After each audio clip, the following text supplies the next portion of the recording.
एक छोटे से रंगीन और खुशहाल गांव में एक लड़का रहता था। उसका नाम था आरव। आरव गरीब परिवार से था, लेकिन उसका दिल बहुत अमीर था। वह हमेशा सच बोलता था, चाहे सच बोलने से उसे नुकसान ही क्यों न हो। गांव के लोग उसे ईमानदार आरव कहकर बुलाते थे। आरव के पिता एक छोटे से दर्जी थे और माँ गांव के स्कूल में बच्चों को पढ़ाती थी। आरव खुद भी पढ़ाई में अच्छा था, लेकिन उसे सबसे ज्यादा मजा आता था चित्र बनाना। मिट्टी पर, दीवार पर, कागज पर, जहाँ जगह मिले आरव अपनी कल्पनाओं को उतार देता था। उसी गांव में एक और लड़का रहता था, दहन। दहन अमीर घर से था। उसके पास नए खिलौने, रंगीन किताबें और महंगी पेंसिलें थीं। लेकिन दहन का स्वभाव ठीक इसके उलट था। वह अक्सर झूठ बोलता, दूसरों का काम अपना बताता और जरूरत पड़ने पर धोखा देने से भी नहीं हिचकिचाता। दहन को आरव से जलन होती थी, क्योंकि गांव के लोग आरव की इज्जत करते थे, जबकि दहन से लोग दूरी बनाए रखते थे। एक दिन गांव के बाहर पुराने बरगद के पेड़ के पास आरव को एक बूढ़ा आदमी मिला। उसके कपड़े साधारण थे,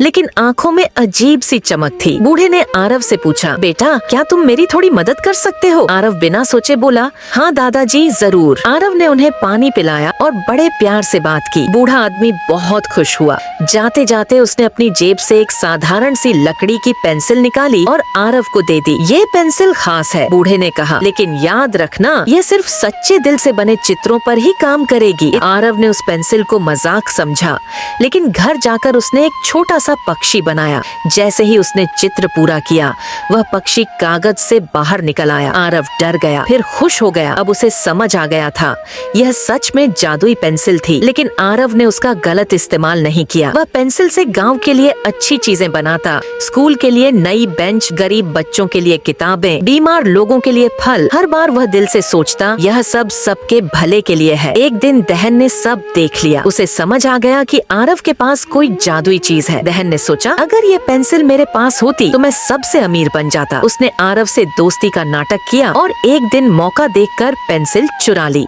दहन घर जाकर पेंसिल से सोने का महल बनाने लगा, लेकिन जैसे ही उसने ड्राइंग पूरी की, चित्र जलकर राख हो गया। गुस्से में उसने फिर कोशिश की। पैसे, गहने, बड़ी गाड़ियाँ, हर बार वही हुआ। जैसे ही उसने खुद का चित्र बनाया, चित्र से एक डरावनी परछाई निकली जो उसके सारे झूठ दिखाने लगी। दहन डर के मारे रोने लगा। उधर आरव को समझ आ गया कि पेंसिल चोरी हो गई है, फिर भी उसने किसी पर आरोप नहीं लगाया। वह दहन के घर पहुंचा। दहन रो रहा था और सच स्वीकार कर लिया। आरव ने गुस्से की जगह कहा, जादू पेंसिल में नहीं, हमारे इरादों में होता है। आरव ने पेंसिल वापस ली और एक साधारण सा चित्र बनाया। दो दोस्त हाथ मिलाते हुए।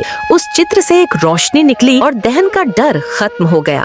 दहन पहली बार समझा कि झूठ और लालच उसे कितना खोखला बना चुके थे। उसने सबके सामने माफी मांगी। उस दिन के बाद दहन बदल गया। वह सच बोलने लगा, दूसरों की मदद करने लगा। एक दिन वही बूढ़ा आदमी फिर आया। उसने मुस्कुराकर कहा, अब इस पेंसिल की जरूरत नहीं। पेंसिल धीरे धीरे रोशनी बनकर गायब हो गई। आरव मुस्कुराया, क्योंकि अब उसे पता था उसे जादू की नहीं, ईमानदारी और मेहनत की जरूरत है।